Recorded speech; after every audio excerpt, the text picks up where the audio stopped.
Hello. In this video, we're going to work through this activity one, which is going to create an employee log program, which is a simple program that's going to actually have a user front end that you can put some information in about an employee, and then it will store that information in our system. The purpose of this is really to take all this work we've been doing around objects and classes and understand it in terms of an actual user program the user interacts with. We've been doing a lot of work around just understanding the principles and the concepts, and because of that, we've been working a lot in the console, which is really important. But by the end, we're going to end up with this system that kind of hopefully links this idea of a data class, that is a class that defines objects and the data about them, and then a front end or GUI class that actually displays that front end, what the user experiences. So there's 3 stages here at this point, and if you're interested, you're welcome to dive into this page and take a look. I'm going to be updating this as I create some more exercises in here. But for now, I'm going to kind of leave this behind. All right. First thing we want to do is understand what we're trying to build, and this is it. It's really important before you begin that you draw some images, draw some pictures. Simpler programs like this, not a huge issue, but as you get into more complicated programs, it's really important to understand the look and feel, and especially when you have multiple screens, because you have to think about how they interact. Also, it allows you to interact with your client and really get their feedback. Remember, when you're working with clients, often they don't understand programming.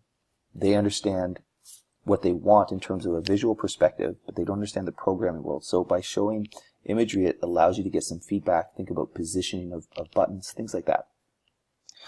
So what we're going to do here is we need to create these. So the way in Java, we're going to use Java, the swing class, or the swing library, and it has a bunch of pre-built widgets that we can kind of pop in there, and they're J something usually. So along here we have 4 J labels, we have 4 J text fields, and that's where we can enter text. We have this J button, which is a button, and then we have a J label that says sort entry, and then a J checkbox. And this is kind of what I want. So what I'm going to do now, and we'll look at this one shortly, what I want to do now is I want to make a new class, and I'm going to call my class display, and I'm going to give it a main method. And this is a little odd because, you know, usually we've been making these runner classes that kind of just invoke class, but I like to do this because then all I do to run my program now, we'll just zoom this in a little bit, is I just simply say display d equals new display.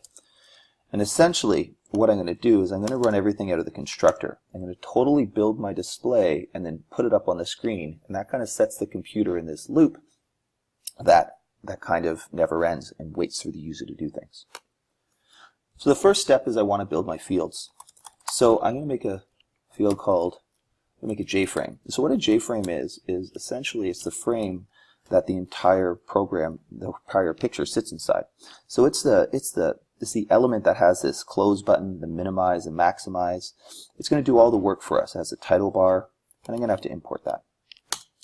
The next thing I'm going to make is what's called a JPanel. So a JPanel is essentially, think of it like a canvas you might pull across a frame of a painting.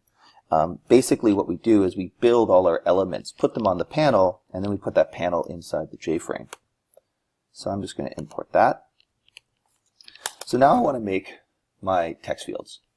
Now if you go back to that picture, let me just pause and pull that. And this one's a little bit different because I don't have the labels, but it's the same picture. I have 4 entries, or JText text fields. And so one way to approach this, and this is a really nice idea, is I'm going to put them all in an array, because that means whether I have 4 or 40, this is scalable. I can actually use a loop to add them and kind of do all the work for us.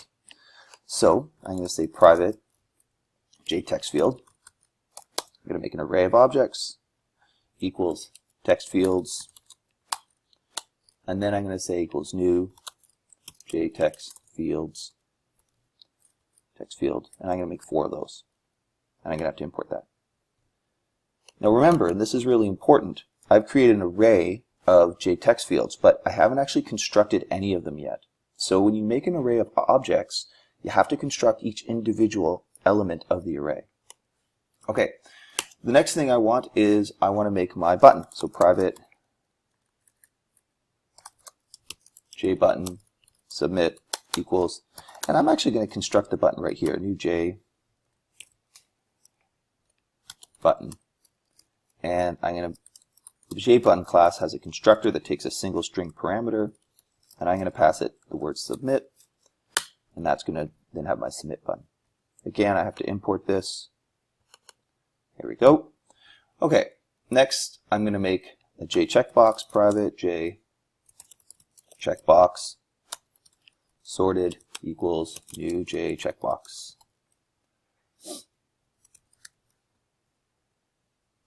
And this is the widget that is essentially that checkbox. The last field I want to make here is, I'm going to paste it in because it's a little bit of writing, is I'm going to create an array of JLabels. Now you might ask yourself, why am I going to do that? The reason why I'm doing that is because with a little bit of thought in advance, I can be strategic and I can use loops to manage this. So what I'm going to do is that index 0 of our JText field is going to pair with index 0 of our labels field. And so what I've done is I've declared the array and I've constructed each object right inside there.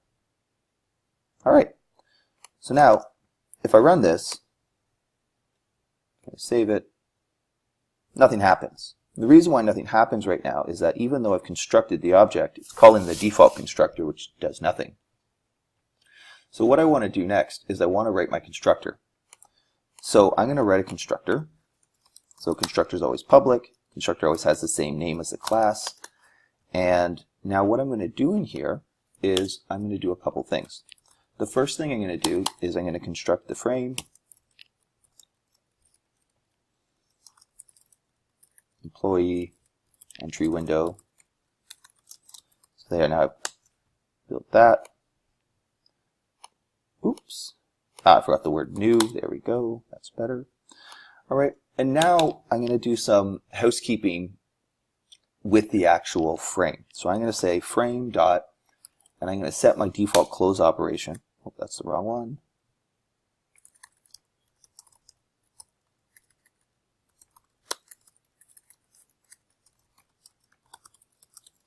And I'm going to say jframe dot exit on close.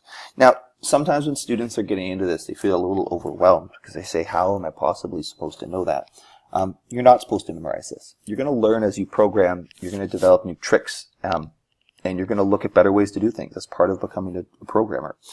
I'm learning new things all the time. What's really important here is that you can identify the anatomy and break it down. So I know that frame is an instance of the JFrame. So therefore, I can make the conclusion that set default close operation is an instance method, and frame is the implied object. And then exit on close is spelled in capitals, so I know that's a constant, and that constant is a static constant contained in the JFrame class. This is what the really important thing is, particularly in context to the AP exam or the IB exam. Both of those, they really want you to understand how to read the information. So then I'm going to say frame.set visible to true. And this is kind of the last thing we want to happen, because what it does is we build the entire frame and then we set it to true and then it appears. So if I run this, oh, and it popped up on the side, there's our frame.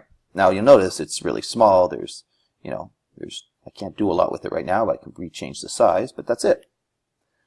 So I'm going to break this now. I'm going to stop the video and I'm going to continue on in our next video. We're going to start adding these elements.